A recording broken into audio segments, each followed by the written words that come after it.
Her husband, the CEO, told her, "You're sleeping in the guest room until you say sorry." She just nodded and said, "Okay."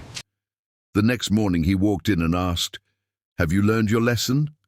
But when he saw her side of the closet empty and the divorce papers on the table, he finally understood who was really in charge. A very powerful story for my beautiful family. Watch till the end for a great lesson for my powerful sisters and daughters. Hi, my beautiful family. Welcome back to Mr. Peter Stories. May the Almighty cover your life with endless light, fill your hearts with unwavering peace, and bless your homes with joy that never fades. May every woman be adorned with strength and grace, every man guided by wisdom and compassion, and every child wrapped in love that feels like heaven itself. I pray that your tears transform into hope, your struggles into triumphs, and your nights into gentle rest. May every breath you take remind you of your worth, every step be guided by faith, and every moment be touched by God's infinite love. If your heart is true, like the video. If your love is real, write, "I am with Mr. Peter." Some women are born to shine. Ruby Tyson was born to lift others into the light, even when it meant standing in the shadows. The diner smelled like burnt coffee and yesterday's grease, but Ruby barely noticed anymore. Her feet throbbed inside shoes held together with superglue. Her lower back screamed from carrying trays since dawn, but she smiled at every customer like they were royalty. This was her second shift. The warehouse job started at midnight. "Ruby, order up!" DeMarco shouted from the kitchen.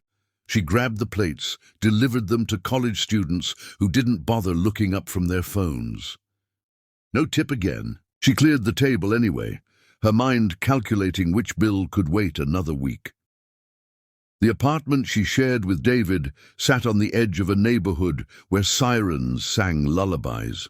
She'd found it after his scholarship money ran out, after his parents stopped answering his calls. But Ruby saw something different. She saw the man who stayed up reading philosophy books by candlelight when the electricity got cut off. She saw the brilliant mind that could solve problems others couldn't understand. She saw their future if she could just hold on long enough. "You're gonna collapse one day," Marco said, leaning against the counter as the last customers left. "3 jobs, Ruby. That's not living." "It's temporary," she replied, untying her apron. "David's almost done. Then everything changes." Marco didn't argue. He'd heard this before. Watch this woman sacrifice pieces of herself, hoping to rise. Ruby walked home through streets that flickered with broken streetlights. Her grandmother's ring was gone now, sold to a pawn shop for half what it was worth. The money paid for David's final semester books. He'd kissed her forehead that night, called her his angel, promised her mountains and oceans.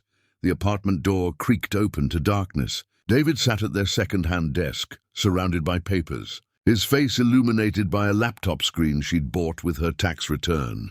"Hey," she whispered, not wanting to break his concentration. He didn't turn around. "Did you pick up my dry cleaning?" Ruby's stomach dropped. She'd forgotten. Between the diner, the warehouse, and the weekend cleaning gig, she'd completely forgotten. "I'm sorry. I'll get it tomorrow before... I needed it for the presentation tomorrow." His voice carried that edge, the one that appeared whenever stress pressed down on his shoulders. "This is important, Ruby. This could be my whole future." "Our future," she wanted to say. Instead, she nodded. "I'll go now. The place is open until midnight." "Forget it." He finally looked at her, and she saw the exhaustion carved into his features. "Just forget it." She crossed the small space between them, her fingers finding the knots in his shoulders. He tensed, then slowly relaxed under her touch. "You're going to be amazing tomorrow," she said softly. "You're the smartest person I've ever met." David's hand came up, covering hers. For a moment, he was the man who'd held her during thunderstorms, who'd danced with her in this tiny kitchen. "What would I do without you?" "You'll never have to find out." She meant it. Through every shift, every aching muscle, every moment she wanted to collapse, Ruby held onto this vision. David succeeding, them building something beautiful together. The presentation went perfectly. David came home with news of job offers, opportunities, doors opening. Ruby celebrated by making his favorite meal with ingredients she'd been saving for. "We did it," he said, pulling her close. "We actually did it." "You did it," she corrected, but he shook his head. "No, I couldn't have survived without you, Ruby. You're my foundation." She wouldn't forget. How could she? Every choice she'd made, every piece of herself she'd given away, was for this moment. The months that followed felt like watching a flower bloom in fast motion. David accepted a position that paid more than Ruby had seen in her entire life. They moved to a better apartment with heat that actually worked. They bought a used car so Ruby wouldn't have to take 3 buses. She quit the warehouse job, then the cleaning gig, finally just working at the diner because she liked Marco. Marriage came quickly after, a small ceremony that David's parents barely attended. Maxwell had insisted on protecting David's future with papers Ruby signed without really reading. Just a formality, David had assured her when she hesitated over the prenuptial agreement. She'd signed because she trusted him, but something else was blooming too, something she couldn't quite name. David worked longer hours, came home later, spoke less about his day and more about his plans. The tender touches became fewer. The conversations grew shorter. "I'm thinking about going back to school," Ruby mentioned one evening, curled up on their new couch. "Maybe studying design, something creative." David glanced up from his phone, his attention fleeting. "That's nice. Hey, I need you to pick up my mother from the airport on Thursday." Ruby's heart sank. His mother, Patricia Cole, had made her opinions about Ruby clear. "Working class," she'd called her, the words dripping with distaste. "David, about school. We'll talk about it later, okay? I've got a huge presentation coming up." He returned to his phone, and Ruby felt herself becoming invisible. Thursday arrived wrapped in anxiety. Patricia Cole stepped out of the airport with luggage that cost more than Ruby's entire wardrobe. Her eyes scanning Ruby with unconcealed disapproval. "The car's this way," Ruby said, reaching for one of the bags. Patricia pulled it away. "I can manage." The drive to the apartment felt eternal. Patricia commented on every flaw. The neighborhood wasn't prestigious enough. The building lacked character. Surely David deserved better. "He worked very hard," Ruby agreed quietly. "And you were there for the ride," Patricia replied, her smile sharp as glass. "How fortunate for you." Ruby's fingers tightened on the steering wheel. She wanted to scream that she'd bled for David's success. Instead, she remained silent, because David had asked her to be patient with his mother. The apartment tour was a masterclass in passive cruelty. Patricia praised everything David had chosen, ignored everything Ruby had contributed, and made casual observations about temporary situations. When David came home, his face brightened seeing his mother. He kissed her cheek, asked about her flight, poured her expensive wine Ruby didn't even know they had. "Ruby took good care of you?" he asked. "Oh, she drove adequately," Patricia replied, and David laughed like it was a joke. Ruby excused herself to start dinner, her hands shaking as she chopped vegetables.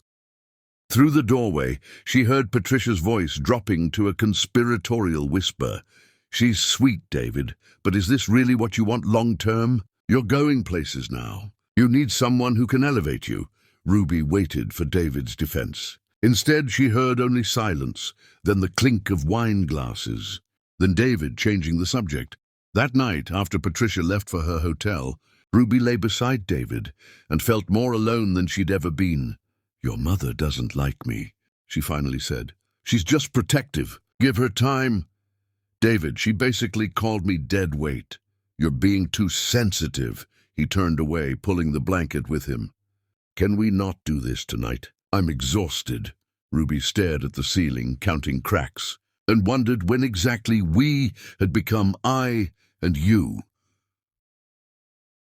Graduation day arrived with spring sunshine and promises wrapped in expensive paper. Ruby stood in the crowd, wearing a dress she'd sewn herself because David had forgotten to mention it was formal until the night before. She watched him cross the stage, shake hands with important people, accept awards that had her fingerprints all over them, even though her name appeared nowhere. Afterward, during the reception, David introduced her to colleagues and mentors. "This is Ruby," he'd say, "and nothing more. Not my partner, not the woman who made this possible, just Ruby," like she was an accessory he'd brought along because it was expected. Patricia cornered her near the refreshment table. "You know, dear, David's going to move in very different circles now. It might be kind to let him go before you embarrass him." "Excuse me." Ruby's voice came out stronger than she felt. "I'm trying to help you. You're clearly a good person, but you're out of your depth. David needs someone who understands his world, who can navigate it with grace and sophistication. Someone with the right background, the right connections, the right breeding." Ruby felt something crack inside her chest. "I'm the one who gave him this world. I worked 3 jobs so he could study. I sold my grandmother's jewelry so he could finish. I held him together when everyone else, including you, walked away." Patricia's smile never wavered. "How noble. But nobility doesn't open doors, dear. Pedigree does. You were useful then. Now you're just in the way." Ruby walked away before the tears could fall, found a bathroom, locked herself in a stall, and finally let herself break. She'd given everything, and somehow she'd become nothing. The woman in the mirror was a stranger, tired and small and fading. When she emerged, David was laughing with a group of polished people who looked like they'd never known hunger or desperation. She stood at the edge, invisible again, until he finally noticed her. "There you are. Come meet everyone." He pulled her into the circle, but didn't include her in the conversation, just kept her there like proof of something she couldn't understand. That night, back in their apartment, David poured champagne and talked about his future with an excitement that used to include her. Ruby listened, smiled, nodded, and felt herself disappearing word by word. "I couldn't have done this without you," he said suddenly, pulling her close.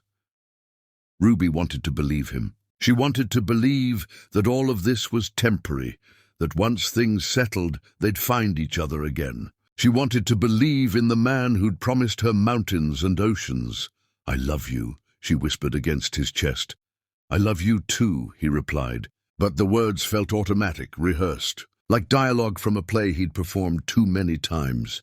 Years from now, Ruby would look back on this moment and realize it was the beginning of the end. But tonight, she held on, because letting go meant admitting that everything she'd sacrificed had been for a man who was already gone.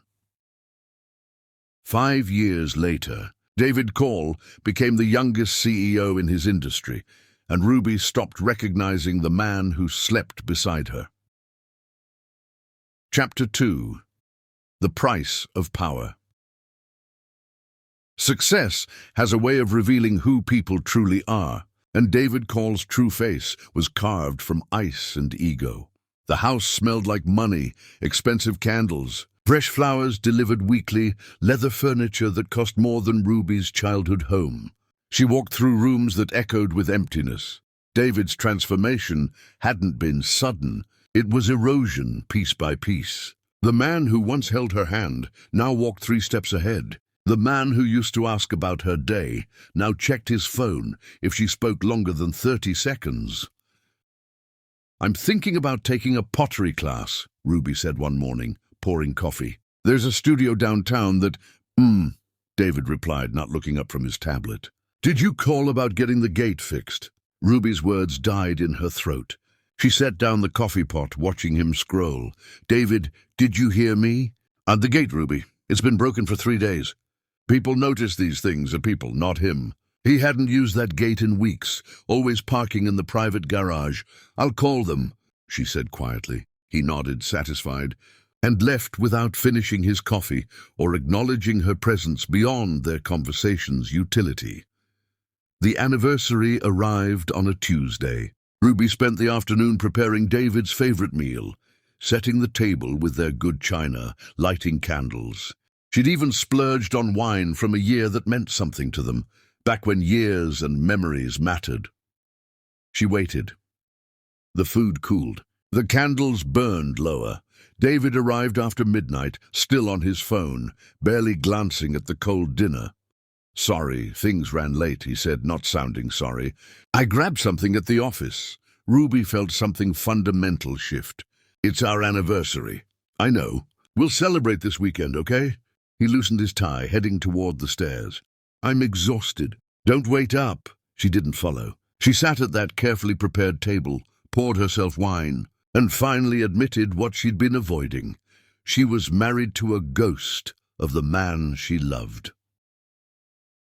Patricia's visits became more frequent, and with each one, Ruby felt herself shrinking. David's mother would walk through offering suggestions that were really criticisms. "The living room feels so common," Patricia said during one visit, running her finger along a bookshelf. "David, darling, when you move up, you'll need someone who understands proper design." "Mom, Ruby decorated this room." "I know." Patricia's smile could freeze oceans. "That's what I mean." Ruby waited for David's defense. Instead, he laughed uncomfortably and changed the subject. Each time he chose silence over her dignity, another piece of Ruby's hope crumbled. His colleagues treated her like furniture during parties they hosted. The wives, draped in labels Ruby couldn't pronounce, would cluster discussing private schools, vacation homes, charity boards. "Ruby, you must join us," one said during a cocktail party. "We're discussing the symphony season. Are you familiar with classical music?" Some," Ruby replied carefully. "How quaint. David must enjoy having someone so unpolished, like having a blank canvas." The other women laughed, and Ruby realized the joke was her existence. She glanced at David across the room. He caught her eye, saw her standing alone among these predators, and looked away. The next morning, she tried to talk to him about it. "Your colleagues' wives were cruel last night. They were just having fun. You're too sensitive. David, they called me unpolished. They made me feel like I don't belong in my own home. Maybe if you made more effort to fit in." He trailed off, but the implication hung between them like poison gas. "Fit in? I cook, I clean, I manage this entire house. I make sure your life runs smoothly. What more do you want?" I want a wife who doesn't embarrass me." The words exploded out of him, raw and brutal.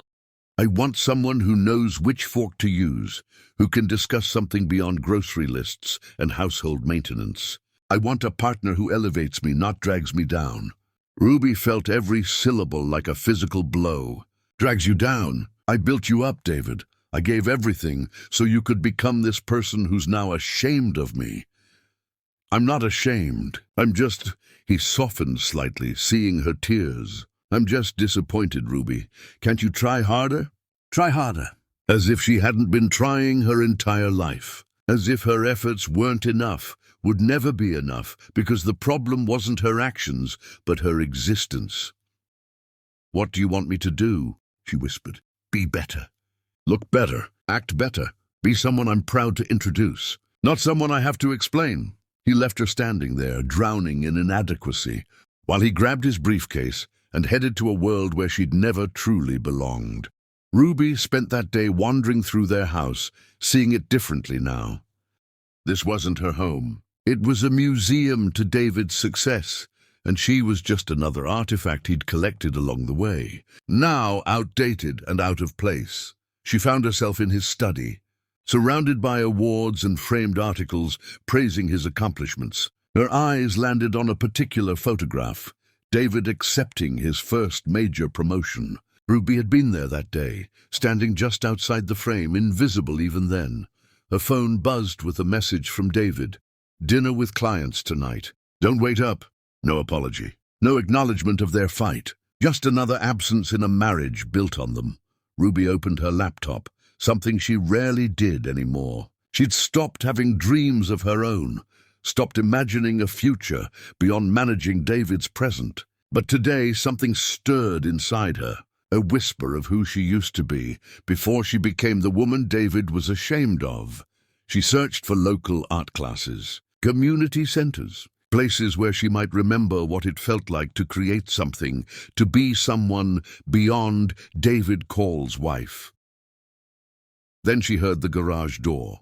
David, home early for once. She closed the laptop quickly, guilty for even daring to think about herself. He found her in the study, his expression tight with stress. "We need to talk about something." Ruby braced herself, not knowing what fresh disappointment awaited. "There's a gala next month. Important people will be there. I need you to—" He struggled with the words. "I need you to get a stylist or something. New dress, hair, makeup. Whatever it takes to look the part. The part of your wife. The part of a CEO's wife. There's a difference, Ruby. Surely you can see that." She saw it clearly. She saw that the woman she'd become in this marriage was never going to be enough. She saw that David's love came with conditions she could never meet. She saw that she'd lost herself trying to be someone worthy of a man who no longer valued her. "I'll handle it," she said flatly. "Thank you." He moved to leave, then paused. "Ruby, I'm not trying to be cruel. I'm trying to help you understand my world." "Your world," she repeated. "Not our world. Your world." He didn't correct her, and his silence said everything his words never would. That night, Ruby lay awake beside her husband, listening to him breathe, and realized she'd been holding her breath for years, waiting for him to see her, to value her, to remember why he'd loved her in the first place. But David Call had become someone who only loved things that reflected glory back on himself. And Ruby Tyson had become a woman who reflected nothing but sacrifice and shadows. The gala loomed like a guillotine, and Ruby prepared for it like a prisoner preparing for execution. She bought the dress David's assistant recommended, sat through hours of styling that made her look like someone else entirely, practiced walking in heels that pinched with every step. On the night of the event, David looked at her and nodded approvingly. "Much better. See? You can be stunning when you try." Ruby looked in the mirror and didn't recognize the woman staring back. She'd erased herself to become acceptable to David, and the victory felt like death. At the gala, she played her part perfectly. She smiled, made small talk, laughed at jokes that weren't funny, and watched David bask in the attention of people who admired his success. He introduced her to important guests with pride for the first time in years, and Ruby understood with devastating clarity. He wasn't proud of her. He was proud of what she'd made herself into for him. When they returned home that night, David was euphoric. "You were perfect tonight. That's the Ruby I need. Can you be her more often?" Ruby removed the expensive jewelry, the uncomfortable dress, the mask she'd worn all evening. "I don't know who that woman was tonight, but she wasn't me. She was the best version of you. She was a version that doesn't exist. She was what you wanted me to be." "What's wrong with that?" David genuinely didn't understand. "I'm trying to help you be better." Ruby looked at this man she'd sacrificed everything for and finally saw him clearly. He didn't want a partner. He wanted a possession. He didn't want Ruby Tyson. He wanted a reflection of his own success. "I don't want to be better at being what you want," she said quietly. "I want to be enough as I am." David's expression hardened. "Then you're always going to disappoint me. Then you're always going to disappoint me." Those words would haunt Ruby for months to come, echoing in every silent meal, every empty conversation, every moment she felt herself disappearing inside a marriage that had become her cage. She thought about the prenuptial agreement she'd signed years ago without reading it carefully, how she'd trusted David completely then. That trust felt like a lifetime ago, like it belonged to a different woman, entirely one who still believed love was enough to protect her. Ruby realized she hadn't just lost her husband to his ambition. She'd become invisible in her own marriage. Chapter 3. The Circle of Wolves. David's family didn't just tolerate Ruby, they sharpened, and their teeth on her dignity. The invitation arrived on heavy cardstock, embossed with gold letters. "You are cordially invited to brunch at the Call estate." Not their estate. David's family home, where Patricia presided like a queen. These gatherings happened monthly, and each felt like walking through a minefield. "Do I have to go?" Ruby asked David. "It's family. Of course you have to go." He barely looked up. And Ruby, please dress appropriately this time. My sister mentioned you looked underdressed last month. Ruby glanced at her closet, filled with neat, clean clothes. Just not expensive enough for the Call family standards. I'll do my best, she said, hating how small her voice sounded. The Call estate sprawled across perfectly manicured grounds. Ruby pulled up in their used car, the one purchased from David's early success that he now pretended didn't exist, parking between vehicles that cost more than some houses. She sat gathering courage, watching David's sister Nora greet guests like royalty receiving peasants. There she is, Nora called out as Ruby approached. We were starting to worry you'd gotten lost. Traffic was heavy? On a Sunday morning, Nora's eyebrows raised. How curious. Well, come in. We've already started, but I'm sure no one will mind you joining late. Ruby hadn't been late. The invitation said 11. It was 10:57. The dining room glittered with crystal and china, filled with women who looked like they'd stepped from magazine pages. David's cousins, his mother's friends, Nora's social circle, all dressed in casual elegance that cost thousands. They turned to look at Ruby with synchronized precision. Ruby, darling. Patricia rose from the head of the table, air-kissing near Ruby's cheeks without making contact. That's such an interesting outfit. Very thrift store chic. Is that intentional? The table tittered with polite laughter.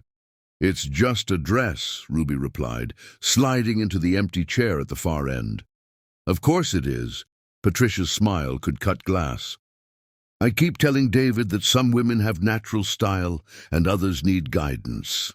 The brunch continued like slow torture. Every topic circled back to Ruby's inadequacy. When they discussed vacation homes, someone mentioned how challenging it must be for Ruby having grown up with so little. When they talked about charity work, Patricia noted that Ruby didn't serve on any boards, but then again, those positions require certain connections. David's cousin Helena addressed Ruby directly. Ruby, what exactly do you do all day? You don't work. You don't have children. How do you fill your time? I read a lot, and I've been thinking about taking some classes. Classes? Helena clapped mockingly. In what? Art design, maybe. The table erupted in barely concealed laughter. Design, Nora repeated, wiping her eyes delicately. Oh, Ruby, that's adorable. At your age, starting something like that? It's like playing dress-up, isn't it? A little hobby to pass the time.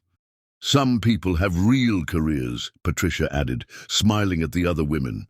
Others have hobbies. Both are valid, I suppose. Ruby felt tears threatening and swallowed them down. She would not give these vultures the satisfaction of seeing her break. The conversation moved on, leaving Ruby behind like roadkill. They discussed upcoming galas, political fundraisers, social events that Ruby would attend on David's arm, like an accessory he was required to bring. No one asked her opinion. No one included her in discussions. She existed at this table only as a target. When brunch finally ended, Ruby escaped to the bathroom, locking herself in marble and gold opulence, pressing her palms against the cool sink.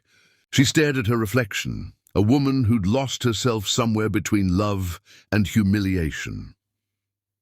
A knock startled her. Ruby. It's Nora. Ruby opened the door, finding David's sister standing there with an expression that might have been concern on anyone else's face. I hope you're not upset about earlier. We were just joking around. Those weren't jokes, Nora. Those were cruelties dressed up as jokes. Nora's face hardened. You're too sensitive. We're David's family. We want what's best for him. And you don't think I'm what's best for him. Honestly? Nora stepped closer, her voice dropping. No, I don't.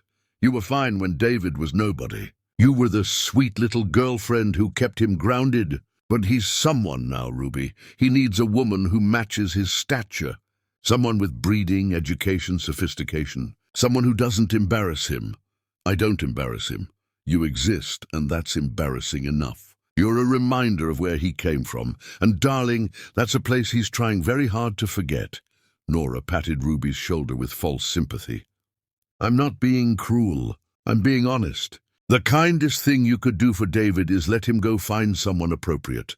Ruby shoved past her, nearly running down the hallway, desperate to escape this house that felt like a mausoleum of her self-worth. She found David outside, laughing with his father and uncles, holding a drink, looking completely at ease. He saw her approaching, and his expression shifted, not to concern, but to mild irritation. "Ready to go already? We just got here. I need to leave now." "Ruby, don't be dramatic. What happened?" "Your family happened. Your sister just told me I'm an embarrassment to you and suggested I should leave you so you can find someone more appropriate." David glanced back at his family, then at Ruby, and she saw calculation in his eyes. "She probably didn't mean it like that. That's exactly how she meant it, and you know it. Are you going to defend me, David, or are you going to stand here making excuses for them?"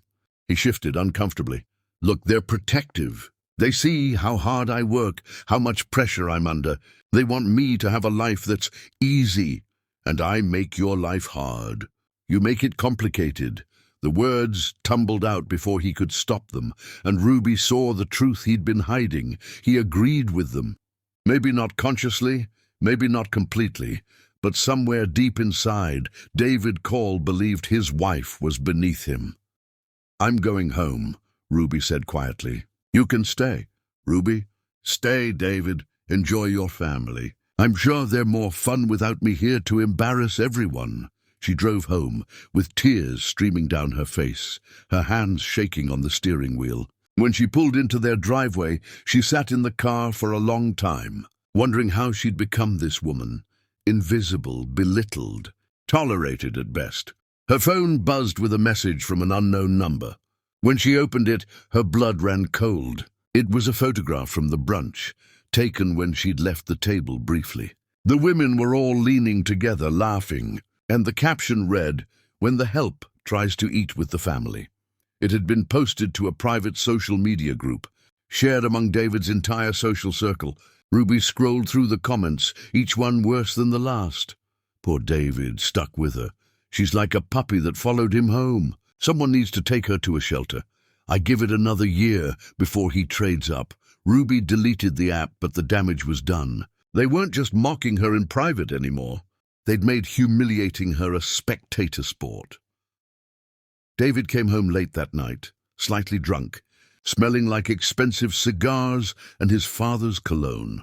"You left me there like an idiot," he said, loosening his tie. "Had to explain why my wife ran off in the middle of a family gathering.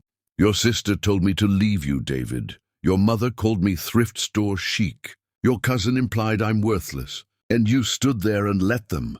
They're just words, Ruby. Why do you let them get to you?" "Because they hurt.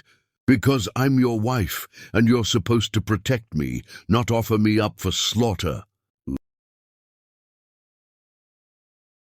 David rubbed his face, tired of this conversation before it even started. "I can't control what they say. I can only control what I do." "Then what do you do, David? What have you ever done except stand by while they tear me apart?" He looked at her with something close to resentment. "I married you, didn't I?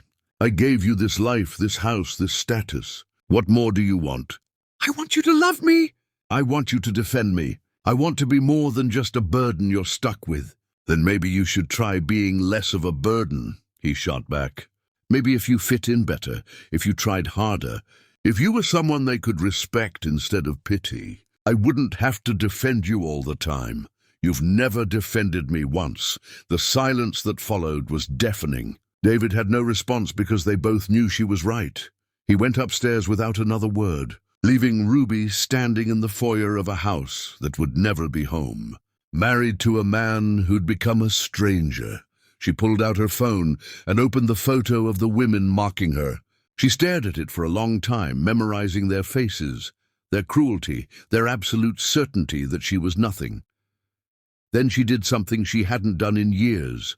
She opened a blank document and started writing. Not a grocery list, not a schedule for David's appointments, but thoughts, feelings, dreams she'd buried so deep she'd forgotten they existed. "I am Ruby Tyson," she wrote, "and I used to be someone." The words felt like resurrection, but she wasn't ready yet.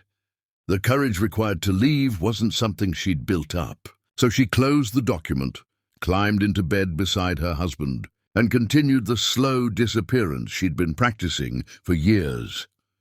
The worst betrayal wasn't the insults Ruby endured. It was watching David laugh along with them. Chapter 4. The Breaking Point. There are moments that define a marriage, and this family gathering would expose theirs as already dead.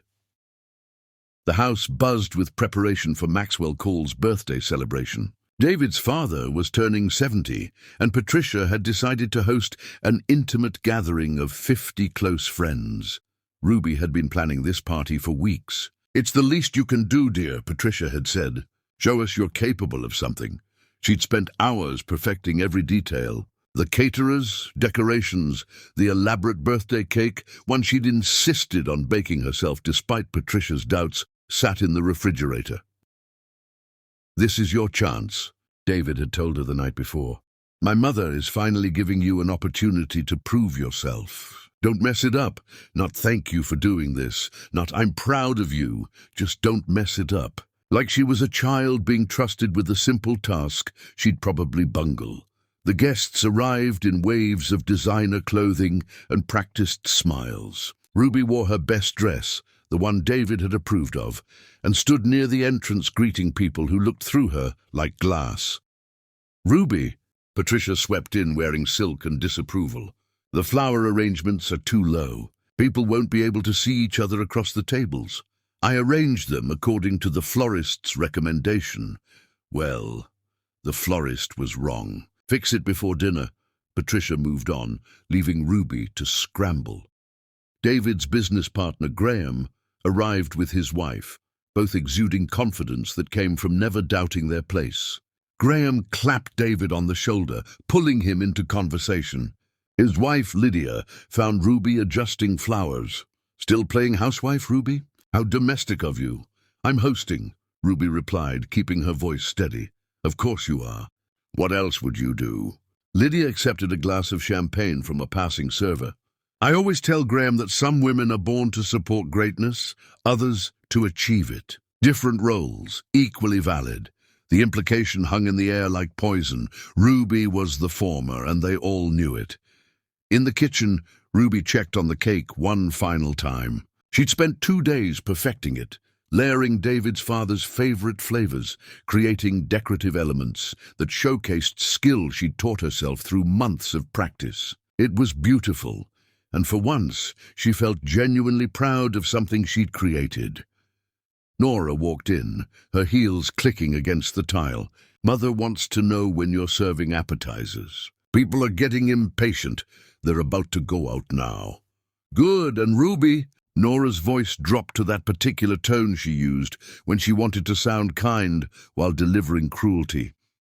"Try not to draw too much attention to yourself tonight. This is Father's evening, not yours. I'm hosting his party, Nora. I have to be somewhat visible." "Visible, yes. Center of attention, no.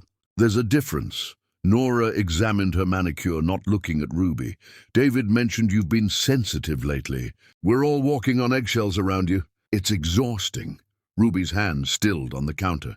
"You're walking on eggshells. You, who told me I should leave my own husband. You who share photos mocking me online. That's walking on eggshells." "See? There's that sensitivity again." Nora sighed dramatically. "We're just being honest, Ruby. Honesty isn't cruelty." "Yes, it is. When honesty is designed to hurt, it's absolutely cruelty." Nora's expression hardened. "You know what? Fine. You want brutal honesty? You're dragging David down. Everyone sees it. He's brilliant, charismatic, destined for incredible things, and you're the anchor around his neck. He's too loyal to say it, too kind to leave you, but we all know he'd be better off without you. There's your honesty, Ruby. How does it feel?" Ruby felt something inside her crystallize, not breaking, but hardening into something sharp and unbreakable. "It feels clarifying. Thank you, Nora." She pushed past David's sister and headed into the living room where guests had gathered. David stood at the center of a circle of admirers, telling some story that had everyone laughing. He looked happy, confident, completely in his element. Ruby approached, and the circle shifted to include her reluctantly. David's arm came around her waist automatically, but the gesture felt mechanical. "There's my wife," he said, something in his tone making it sound like an apology. Graham raised his glass. "David, you've built an empire in such a short time. What's the secret?" "Hard work, strategic thinking, surrounding myself with the right people." David's eyes scanned the crowd, landing everywhere except on Ruby. "And family support must help," someone else added, glancing at Ruby with barely concealed pity. "Oh, absolutely," Graham interjected before David could respond. "Though some family members are more supportive than others, right, David? I mean, you've done all this basically on your own merit." The circle murmured agreement, and Ruby felt herself becoming invisible again, standing right there in her husband's arm, while everyone erased her contributions from the narrative of his success. Dinner was served with military precision. Ruby had organized every course, timed everything perfectly, ensured dietary restrictions were accommodated. Patricia didn't mention it. David didn't acknowledge it. As dessert time approached, Ruby excused herself to prepare the cake. In the kitchen, she lit the candles carefully, pride swelling despite everything. This cake was hers. She wheeled it out on a cart, candlelight casting warm glows across faces that had spent the evening treating her like she was invisible. The room erupted in appreciative sounds. It really was stunning. Maxwell stood ready to make his wish, and Ruby felt momentary accomplishment. Then Graham's voice cut through the moment like a blade. "Did you order this from Martinelli's, Patricia? It looks exactly like their signature style." "Oh, I'm sure it is," Patricia replied smoothly, not bothering to correct him. "Only the best for Maxwell." Ruby's mouth opened to clarify, to claim this one thing she'd created. But David spoke first. "Actually," he said, and Ruby's heart lifted, thinking he was finally going to defend her, acknowledge her effort. "Actually, Ruby made it herself." The room fell silent for a beat, then Graham laughed. Not a polite chuckle, but a full, genuine laugh that others quickly joined. "Ruby made this?" Graham gestured at the elaborate cake. "What, following an online tutorial?" "At least she's good for something domestic," Lydia added, her voice carrying across the room. "Every wife should have some skill, I suppose." "Some skill," someone echoed, and the laughter grew. Ruby stood there, candles melting on her cake, watching room full of people mock her effort. But worse, so much worse, was watching David stand among them and say nothing. His silence wasn't neutrality, it was agreement. Maxwell blew out the candles, making his wish, and the party continued like Ruby's humiliation was just background entertainment. She cut the cake with hands that had gone numb. She served pieces to people who didn't say thank you. She cleaned up while conversations swirled around her about topics she wasn't included in. In a corner of the room, she heard Helena talking to a group of women, her voice carrying just enough for Ruby to hear. "I honestly don't understand what David sees in her. She brings nothing to the table, no connections, no sophistication, no ambition. She's just there, like furniture you're too lazy to replace." "Maybe he feels sorry for her," another woman suggested. "You know, she was with him when he had nothing. Perhaps he thinks he owes her something. The debt's been paid, surely. He's given her this life, this house. At some point, gratitude expires." Ruby set down the cake knife and walked away. She didn't run, didn't make a scene, just quietly left the room and climbed the stairs to their bedroom. She could hear the party continuing below, nobody noticing or caring about her absence. She sat on the edge of their bed, staring at her reflection in the mirror across the room. The woman looking back was a stranger, hollowed out, diminished, barely there. A knock startled her. She expected David, finally noticing she'd left. Instead, Patricia entered without waiting for permission. "Leaving your own party? How rude!" "Your party," Ruby corrected quietly. "I just organized it." "And did an adequate job, I suppose." Patricia sat in the reading chair, examining Ruby like a specimen. "I wanted to talk to you privately. I don't think I can handle any more honesty tonight." "Too bad. You're going to hear this anyway." Patricia folded her hands in her lap, the picture of composed cruelty. "David is going to leave you eventually. Maybe not today, maybe not next year, but it's inevitable. He's outgrown you, Ruby. Everyone sees it except you. He's my husband. He's my son. I know him better than you ever will. I've watched him his entire life, seen him shed things that no longer serve him. You were useful once. You're not anymore. Ruby felt tears threatening, but refused to let them fall in front of this woman. Why are you telling me this? Because I'm giving you a chance to leave with dignity. Walk away now before he pushes you out. File for divorce? Take a reasonable settlement. Disappear from his life with your head held high. It's better than waiting for him to humiliate you publicly with someone else. You want me to just give up? I want you to face reality. You're not in his league anymore, if you ever were. The kindest thing you can do for both of you is end this charade. Patricia stood, smoothing her dress. Think about it, dear. Pride is worth more than a marriage to someone who doesn't value you. She left, closing the door quietly behind her, and Ruby finally let herself cry. Deep, wrenching sobs that she muffled in a pillow so the party below wouldn't hear her breaking. When David finally came upstairs hours later, the guests gone, the house quiet. Ruby had no tears left. You left early, he said, not accusatory. Just stating fact. Nobody noticed. I noticed. Did you? Because from where I stood, you didn't notice me all night. Not when Graham mocked me, not when your family insulted me, not when I needed you to defend me even once. David sighed, the sound of a man exhausted by a conversation he'd had too many times. Ruby, we've been over this. I can't control what other people say. You can control what you say. You can stand up for your wife. You can tell them to stop. You can do literally anything except stand there silently agreeing with them. I don't agree with them. Your silence says otherwise. Every single time you say nothing, you tell them it's okay to treat me this way. You tell me that I don't matter enough to defend. You tell everyone that they're right. I am beneath you. That's not... David stopped, running his hands through his hair. You're being too sensitive. No, David, I'm being too silent. I've been silent for years while you and your family erode everything I am. I've smiled through insults, swallowed humiliation, and pretended everything is fine because I thought love was enough. But it's not, is it? Love isn't enough when respect is gone. Where is this coming from? Because you got your feelings hurt at a party? Because your mother just told me you're going to leave me eventually? Because your sister posts pictures of me online for people to mock? Because I baked a cake that I was proud of and you let a room full of people laugh at me for it? Because I am disappearing, David, and you're not just letting it happen, you're helping it along. David's jaw tightened.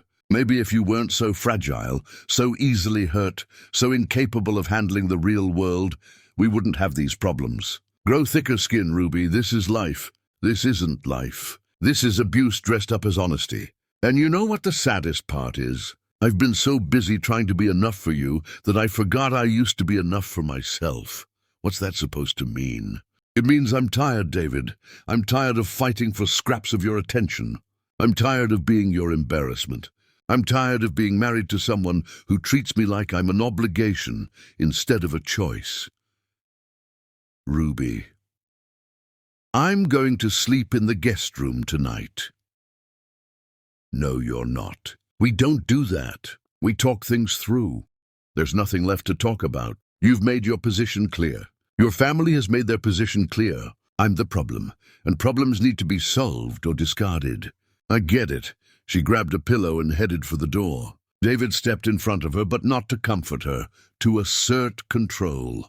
You want to throw a tantrum? Fine, but you're sleeping in that guest room until you apologize for ruining my father's birthday with your drama. Ruby stared at him, seeing clearly for perhaps the first time in years. This wasn't her husband. This was a stranger wearing his face, speaking with his voice, but devoid of anything that had made her fall in love with him. Okay, she said simply.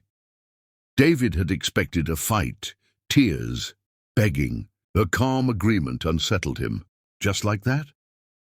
Just like that. She walked past him to the guest room, closed the door, and for the first time in longer than she could remember, Ruby Tyson felt something other than pain. She felt resolve. Ruby understood then that she'd been fighting alone in a marriage that had already ended. She just hadn't signed the papers yet. Chapter 5. The Guest Room Exile. The smallest acts of cruelty often carry the greatest power, and David wielded his like a weapon. Ruby woke in the guest room to unfamiliar light. The party, the humiliation, David banishing her like a disobedient child. The guest room was beautiful in that impersonal hotel way, perfectly decorated, completely empty of anything that mattered. Like her marriage. She showered using generic soap, dressed in yesterday's clothes. Every small indignity felt enormous. David was in the kitchen, coffee in hand, scrolling through his phone like it was any other morning. "Sleep well?" he asked without looking up, his tone neither concerned nor curious, just filling air. "No. Maybe you'll be more reasonable after a few nights in there." He finally glanced at her, and Ruby saw calculation in his eyes. "Are you ready to apologize?" "For what exactly?" "For making a scene, for leaving the party, for embarrassing me in front of my family." He set down his phone, giving her his full attention for the first time in weeks. And Ruby realized he enjoyed this, the power, the control, her obvious distress. "I didn't make a scene. David, I was humiliated by your family, and you stood by watching. I left quietly because I couldn't take any more. You're too sensitive. Stop saying that." The words burst out of her, surprising them both. "Stop telling me I'm too sensitive when people are actively cruel to me. Stop making me feel crazy for having normal reactions to being treated like garbage." David's expression hardened. "I see a night in the guest room taught you nothing. It taught me plenty, just not what you intended. Then I guess you'll be sleeping there again tonight. And the night after. However long it takes for you to learn." "Learn what, David? Learn to accept disrespect? Learn to smile while your family eviscerates me? Learn to be grateful that you tolerate my existence? Learn your place." The words exploded out of him, raw and ugly. "Learn that I'm the one who provides everything, who gave you this life, who made you someone instead of nobody. Learn that you should be grateful instead of constantly complaining." Ruby felt something inside her finally snap.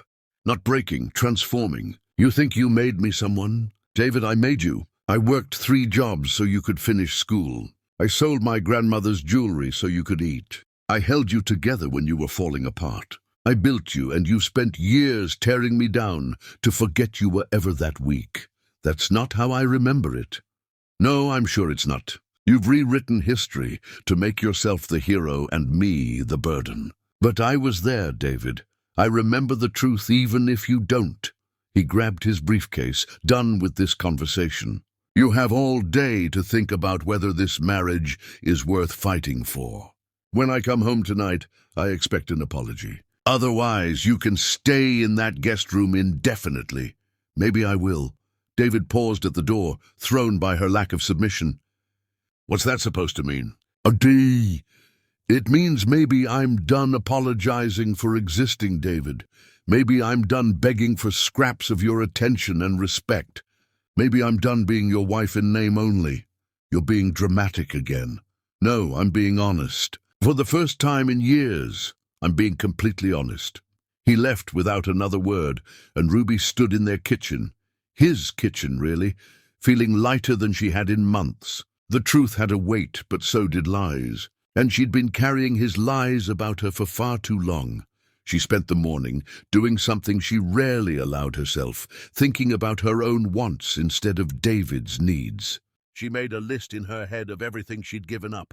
Every piece of herself she discarded to be the wife he wanted, her artistic ambitions abandoned because they weren't practical. Her friends, lost because David found them beneath him. Her independence, sacrificed because being his wife became her entire identity. Her voice, silenced because speaking up made her too sensitive. Ruby pulled out her laptop and opened a document. She stared at the blank page for a long time before typing 5 words. "What do I want now?" The cursor blinked, waiting, and Ruby realized she didn't know. She'd spent so long wanting David's love, his respect, his attention, that she'd forgotten to want anything for herself. She started researching. Art programs, design courses, small studio apartments in different neighborhoods, divorce lawyers, though she couldn't quite bring herself to click those links yet. Each search felt like betrayal and liberation in equal measure. Her phone rang. Patricia's name flashed on the screen. Ruby let it go to voicemail, then listened with morbid curiosity to the message. "Ruby, dear, David mentioned you're being difficult about last night. I think it's important we talk. Come to lunch today. 1 o'clock. I'll send you the address." Not an invitation. A summons. Ruby wanted to ignore it, but part of her needed to hear what Patricia had to say, needed to face this woman one final time with clarity instead of desperation. The restaurant Patricia chose was predictably expensive and intimidating. Ruby drove there in her modest car, parked between luxury vehicles, and walked in wearing her simple dress among women draped in designer everything. Patricia sat at a corner table, already nursing a martini, looking every inch the queen of her domain. "Sit," Patricia said. "I ordered for you. The salad here is excellent. I can order for myself." "Suit yourself." Patricia sipped her drink. "David called this morning. He's quite upset." "Good." Patricia's eyebrows rose. "Good? You want your husband upset?" "I want my husband to feel something, even if it's upset. He's been numb to me for so long, I'll take anger over indifference." "How dramatic you are." "David isn't numb to you, Ruby. He's just tired of your neediness." "My neediness," Ruby repeated flatly. "I need basic respect. I need to not be humiliated in my own home. I need my husband to defend me occasionally. Those needs make me needy." Patricia leaned forward, her voice dropping to that particular tone women use when delivering cruelty disguised as wisdom. "You were perfect for David when he had nothing. You were supportive, understanding, willing to sacrifice. Those qualities are lovely in a struggling student's girlfriend. They're less impressive in a CEO's wife. Because CEOs need trophy wives instead of partners. Because successful men need women who enhance their status, not remind them of where they came from." Patricia signaled the waiter for another drink. "David is going places, Ruby, places you can't follow because you don't belong there. You're a beautiful chapter in his life story, but you're not meant to be the whole book." Ruby felt ice forming in her veins, cold and clarifying. "You want me to leave him? I want you to save yourself the eventual humiliation when he leaves you. Because he will, Ruby. Maybe not today, maybe not this year, but eventually David will find someone appropriate. Someone who fits his life instead of complicating it. When that happens, you'll wish you'd left first." "You really believe that?" "I know my son. I know how ruthless ambition makes people. David has spent years climbing, and he won't let anything hold him back now. Not even loyalty to a wife who served her purpose." The waiter brought Patricia's martini and Ruby's water. They sat in silence for a moment, and Ruby felt the weight of everything Patricia wasn't saying. This was a warning and a prophecy. Cruelty and kindness twisted together until you couldn't tell which was which. "What if I fight for him?" Ruby asked quietly. "What if I refuse to just walk away? Then you'll suffer longer before the inevitable ending. Is your pride worth that much pain?" Ruby thought about the guest room, David's cold indifference, the years of slowly disappearing. "Maybe my pride is all I have left." "Then you're even more foolish than I thought." Patricia drained her glass. "I'm trying to help you, Ruby. Not because I like you, I don't, but because I've seen this story before. The wife who doesn't know when to exit gracefully always ends up destroyed. Don't be that wife. What if I told you I was already destroyed? That David and your family have spent years breaking me down piece by piece until I barely recognize myself. Then what's left to lose?" The question hung between them like a blade. What was left to lose? Her marriage was already dead. Her dignity had been shredded. Her sense of self had eroded to almost nothing. What exactly was she holding on to? "Nothing," Ruby said, and felt the truth of it settle into her bones. "I have nothing left to lose." Patricia smiled, satisfied she'd won this battle. Then we understand each other.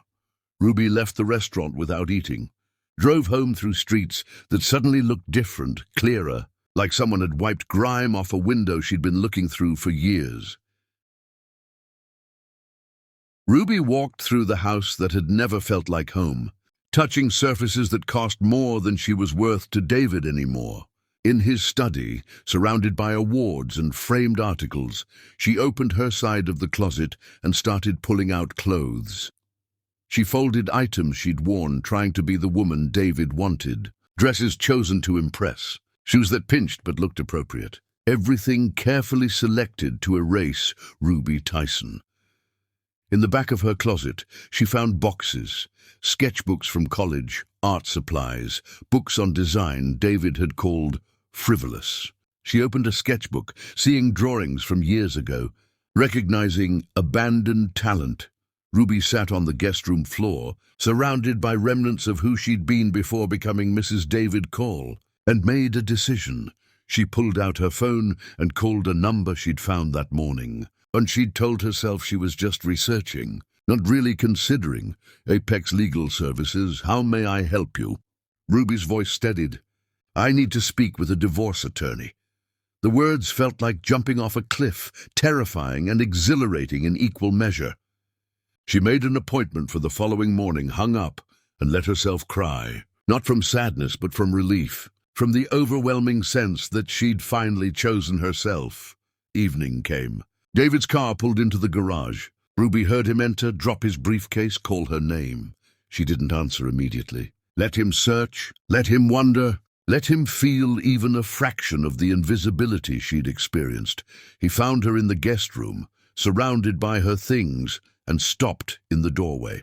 What are you doing? Moving my stuff. You said I'd be sleeping here indefinitely. Might as well make it comfortable.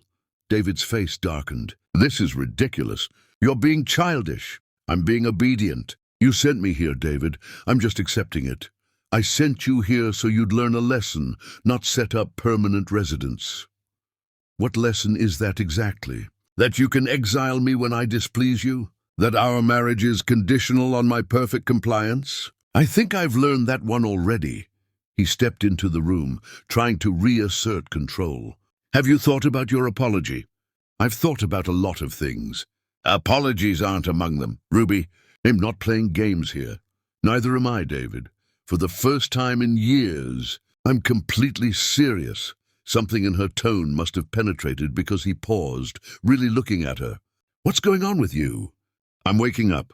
I'm realizing that I've been asleep in a nightmare, pretending it was a dream.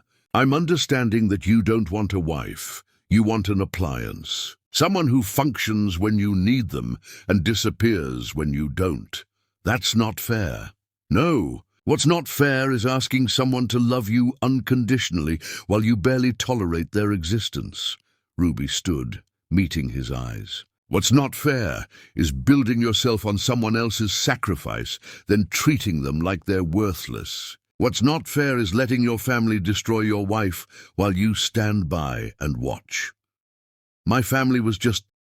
Your family was cruel. Your mother told me today that you're going to leave me eventually. Your sister posts pictures of me online for people to mock. Your father's party was a masterclass in humiliation. And you, David, you participated in all of it through your silence. I don't know what you want from me. I wanted you to love me. But you don't, do you? Maybe you never did. Maybe I was just convenient. And then I became inconvenient, and now you're trying to punish me into being convenient again. David ran his hands through his hair, frustration radiating off him. You're twisting everything. I'm finally seeing clearly. Fine, stay in here. See if I care. Sleep in the guest room until you rot, Ruby, but don't expect me to keep trying when you're being impossible. He turned to leave, and Ruby felt the moment crystallizing. This was it. This was where she chose. I have an appointment tomorrow morning, she said quietly. With a divorce attorney. David froze. What? You heard me. He spun around, his face a mixture of shock and rage. You're threatening me. You think threatening divorce will make me come crawling back? I'm not threatening anything. I'm informing you of my decision. Your decision. He laughed, harsh and bitter. You don't get to make decisions, Ruby. I built this life. I provide everything. You're nothing without me. Maybe, but being nothing alone is better than being nothing beside someone who treats me like nothing. You're not serious. I've never been more serious in my life. David stared at her, finally seeing that something fundamental had shifted. Ruby, don't do this. Don't throw away everything we've built. You threw it away years ago. I'm just finally accepting it. I love you. No, you don't. You love the idea of being generous enough to stay with the girl from your past. You love telling yourself you're loyal, but you don't love me, David. You barely like me. He tried to approach her, but she stepped back.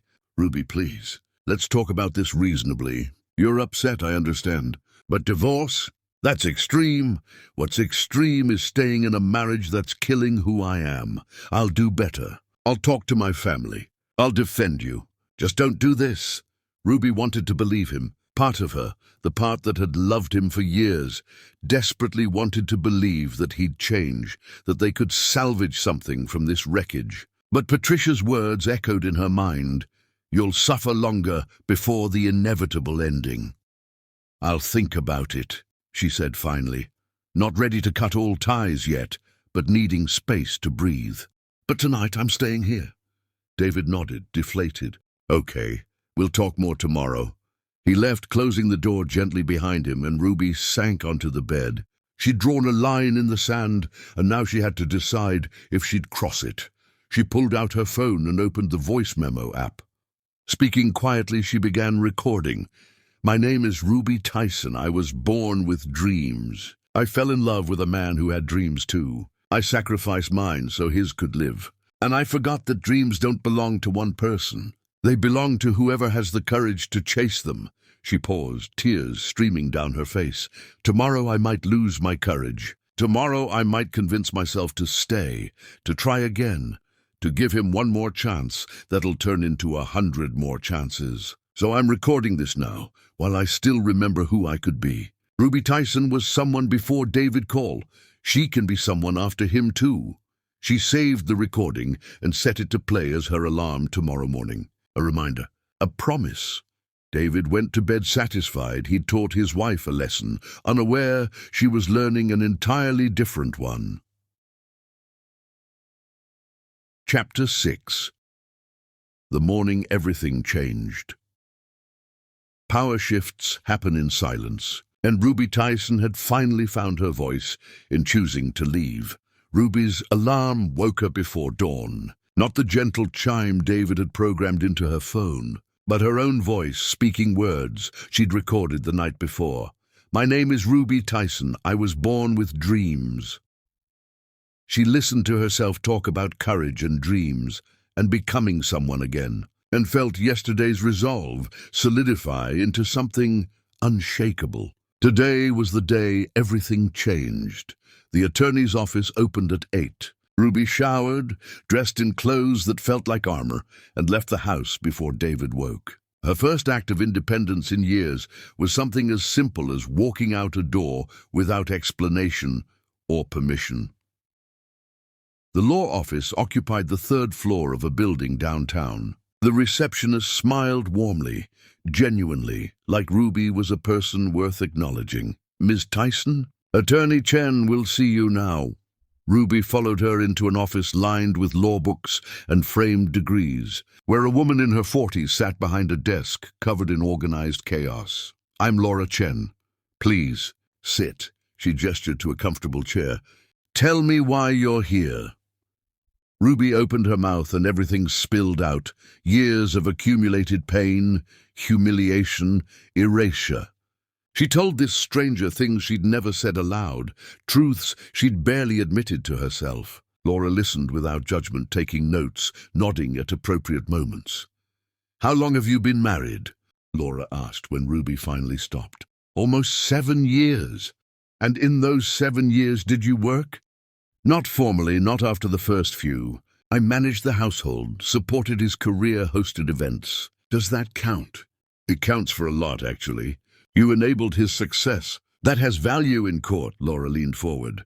Here's what you need to understand. Divorce is war. The person who wins is usually the one who prepares best. If you're serious about this, we need to start documenting everything. Financial records, communications, evidence of emotional abuse.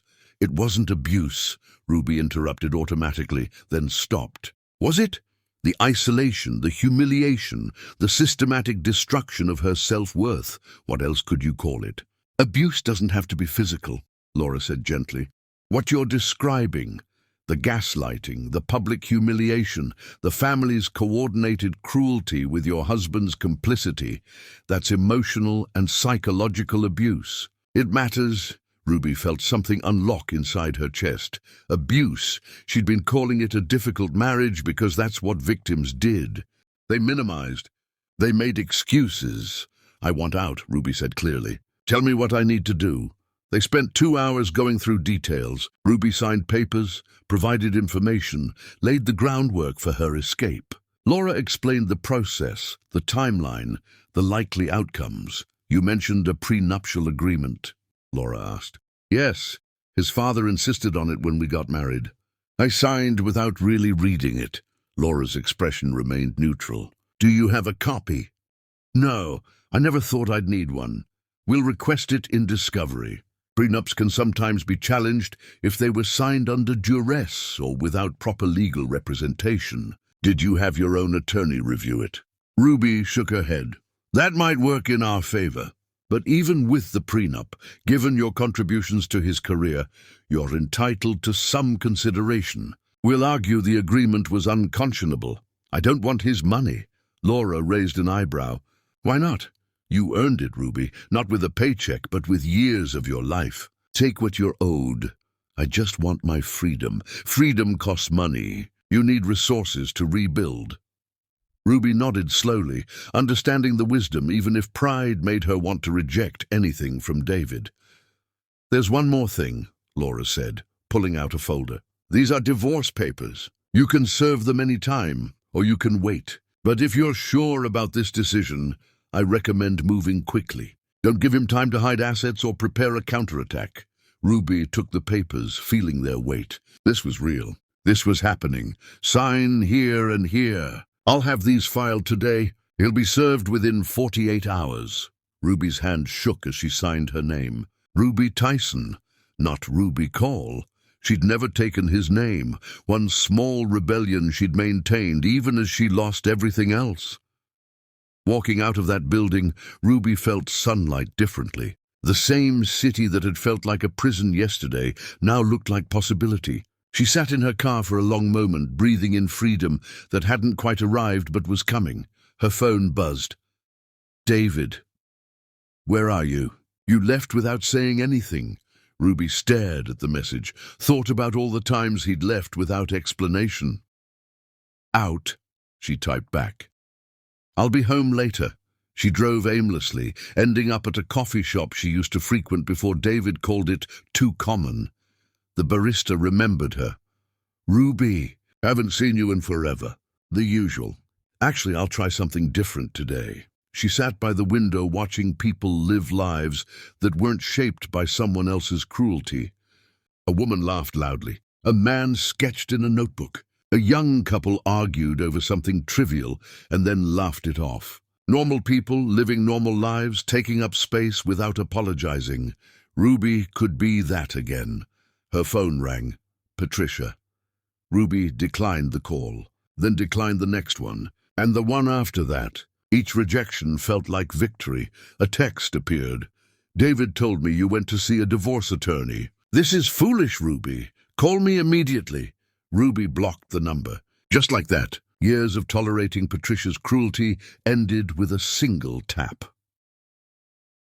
By early afternoon, Ruby found herself driving back to the house, steeling herself for whatever awaited. She'd left that morning as a wife. She was returning as a woman planning her escape. David's car sat in the driveway. He'd come home early, waiting for her. She walked in to find him pacing the living room, his face a storm of emotions. You went to a divorce attorney? Yes. Are you insane? You can't just, Ruby. This is crazy. We can work this out. And there's nothing to work out, David. This marriage is over. It's been over for years. We just kept pretending. One bad day and you're throwing everything away. One bad day? Ruby laughed, the sound bitter and broken. One bad day? David, there have been 1,000 bad days. This wasn't spontaneous. This was inevitable. He tried to approach her, but she held up her hand. Don't. I made mistakes, okay? I admit it. But divorce? That's extreme. Let's go to counseling. Let's try. Please, Ruby. Counseling won't fix this. You can't counsel someone into respecting their spouse. You can't therapy away years of humiliation. So that's it? You're just done. After everything. After everything, Ruby repeated. That's exactly right. After everything I've endured, I'm finally done enduring. David's expression shifted from desperation to anger. Fine. If you want a divorce, I'll give you one. But don't think you're getting anything from me. You signed a prenup, remember? My father made sure of that. Ruby went cold, remembering that day when she'd signed papers without really reading them. Trusting David when he said it was just a formality. She'd been so in love, so certain they'd never need those protections. Now those signatures felt like prophecy. I remember, she said quietly. Then you know you'll walk away with nothing. No house, no money, no support. You'll be exactly where you were when I found you, broke and nobody. If that's what it takes to be free of you, then fine. I'd rather have nothing and my dignity than everything and lose myself. David stared at her like she was speaking a foreign language. He couldn't comprehend someone choosing poverty over proximity to him. His ego couldn't process it. You're making the biggest mistake of your life. No, David. Staying with you this long was my biggest mistake. Leaving is the smartest thing I've ever done. She walked past him, heading for the guest room where she'd already started packing. He followed, watching as she methodically removed her belongings from his life. Where will you even go? Anywhere but here. Ruby, stop. Let's talk about this like adults. She spun to face him, and whatever he saw in her expression made him step back. We're past talking. You had years to talk to me like I mattered. You chose silence. You chose your family. You chose your pride. Now I'm choosing me. I love you. You love controlling me. There's a difference. She grabbed a suitcase, started filling it with essentials. Clothes, toiletries, the few items that were truly hers. You can't just leave. Watch me. Ruby, please. Don't do this. I'll change. I'll be better. I'll tell my family to back off. I'll defend you. I'll do whatever you want. Just don't go. She paused, meeting his eyes. For a moment, she saw the man she'd fallen in love with years ago, desperate and lost. But that man was gone, buried under layers of ego and ambition. What stood before her now was just his ghost, haunting her with what could have been. It's too late, David. Some things, once broken, can't be fixed. That's not true. We can rebuild. No, we can't, because rebuilding requires both people wanting the same thing, and I finally want something different than you. Which is what? Myself. I want myself back. She zipped the suitcase, grabbed her keys, and headed for the door. David followed her through the house, pleading, bargaining, threatening in turns. If you walk out that door, that's it. We're done. Don't expect to come crawling back when you realize what you've given up. Ruby paused at the threshold, looked back at the house that had been her prison, at the man who'd been her warden. I'm not giving anything up. David, I'm taking something back, me. She walked out into sunshine that felt like baptism, threw her suitcase in her car, and drove away from 7 years of dying slowly. She had nowhere to go, no plan, no safety net. But she had something more valuable than security. She had hope. And for the first time in forever, that felt like enough. David stood in the doorway of their empty house, watching her taillights disappear, finally understanding that the woman he'd underestimated had just walked away from everything and gained herself in return. For the first time in 5 years, David Cole felt genuine fear, not of losing his empire, but of having already lost the only thing that mattered. Chapter 7. Rebuilding from Ash.